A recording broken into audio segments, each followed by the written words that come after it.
Bonjour et bienvenue dans le flash d'information. La cérémonie d'inhumation de l'ancien président Henri Konan Bédié se tient ce samedi dans son village à Pépressou, près de Daoukro, dans le centre-est du pays.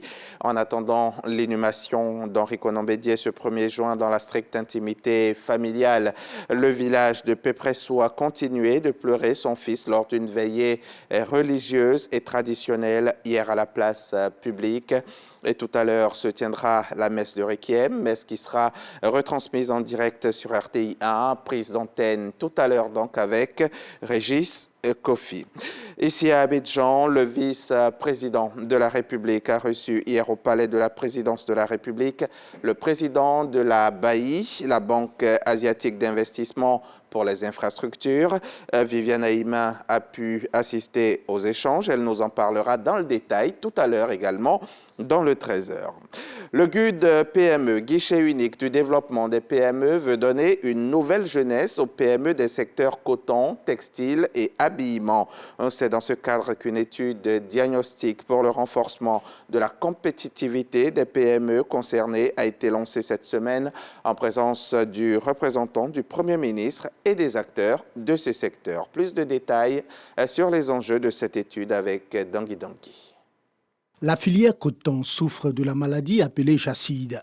Les acteurs du textile et de l'habillement, de problèmes de financement et d'encadrement. Autant dit que les petites et moyennes entreprises PME de ces secteurs traversent une zone de turbulence.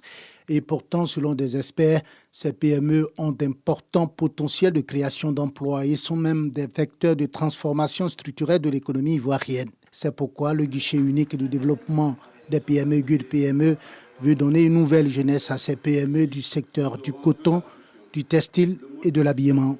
Mais encore faut-il une connaissance approfondie de ces PME, de leur écosystème et de leurs défis pour pouvoir apporter une réponse efficace et adaptée à leurs besoins de développement. C'est l'enjeu du lancement de l'étude diagnostique pour le renforcement de la compétitivité des PME du secteur coton, textile et habillement lancée par le GUD PME. Je pense que cette étude est une chance et le GUD PME ne pouvait pas ne pas s'associer, ou du moins prendre le lead sur cette étude, car à travers le secteur du coton, du textile et de l'habillement, c'est plusieurs PME que nous allons accompagner. Alors, accompagner à travers des compétences techniques, en leurs équipant avec des compétences techniques managériales, mais aussi en mettant à disposition des ressources pour pouvoir produire selon les normes, transformer, industrialiser et puis pouvoir exporter vers l'extérieur. La Côte d'Ivoire est le 5e producteur africain de coton, mais ne transforme que moins de 2% de sa production. L'actualité internationale nous emmène tout de suite en Afrique du Sud, où alors que le décompte des voix des élections générales de mercredi est quasiment bouclé à 97,7%. Les résultats confirment le désamour des électeurs pour le parti au pouvoir.